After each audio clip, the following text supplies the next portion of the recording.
All right, let's talk about a car that for 60 years has basically ignored every trend and instead defined what a sports car should be.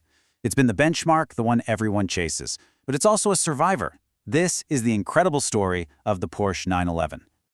I mean, just look at this. On one side, you've got the original. So pure, so simple. On the other, the 60th anniversary model. Technologically, they're from different planets. But that silhouette, that famous fly line, deep down, it's the exact same car. This one image basically tells you everything you need to know about the 911's philosophy. So that's the big question we're going to dig into. In an industry that's always screaming about the next new thing, how has this one single design not just hung around, but consistently been the car to beat? What is the secret sauce here?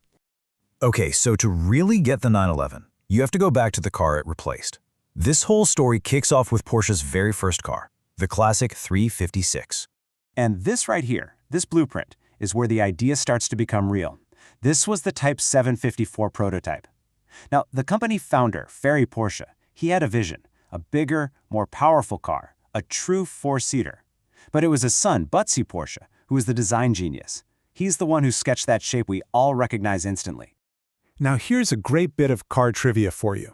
The car we all know and love as the 911, well, that wasn't its name at the start. It was actually launched as the Porsche 901. That was its internal code name going all the way back to early 1963. So why aren't we talking about the 60th anniversary of the Porsche 901?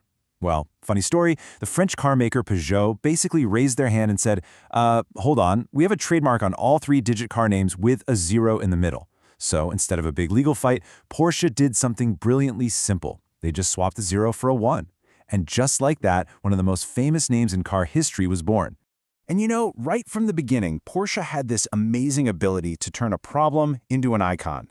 In the 60s, everyone was worried that the US, which was their biggest market, was about to ban convertibles over safety fears. So what was Porsche's solution?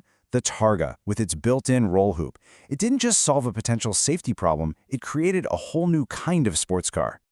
All right, let's fast forward to the 70s. The 911 starts getting seriously powerful. But with all that power came a new and kind of scary problem. At high speeds, the car was getting unstable. The engineers knew they had to figure out a way to tame their own creation. The problem was just pure aerodynamics. That beautiful sloping roofline was acting like an airplane wing, creating lift and making the back end feel light.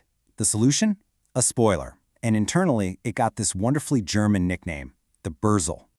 And the very first famous result of that engineering fix was this absolute beauty, the 1973 Carrera RS 2.7. Its spoiler was so unique that everyone started calling it the Ducktail. It's the perfect example of something that was born out of pure necessity becoming a legendary piece of design. And the story just kept going, because when the Monster 911 Turbo, the Type 930, came along, it needed an even bigger aerodynamic solution. And that gave us the Whale Tail, another functional piece of engineering that came to define the car's super aggressive look. So at this point, the 911 is a massive success. It's winning on the racetrack, it's selling like crazy, it's an icon, which makes what happened next totally unbelievable. By the end of the 1970s, Porsche had officially decided to kill the 911. It sounds insane, but the top brass at Porsche was convinced the future was front-engine cars. They were pouring all their money and energy into new models like the 924 and the big V8-powered 928. The 911, with its weird rear-engine layout, was seen as old news, a dead end. They literally stopped all development on it. So this was the situation when a new CEO named Peter Schutz walked in the door in 1981. He starts talking to his own engineers, and they tell him flat out, yeah, the 911, the car is going out of production. The decision was already made. The assembly line was scheduled to stop that year.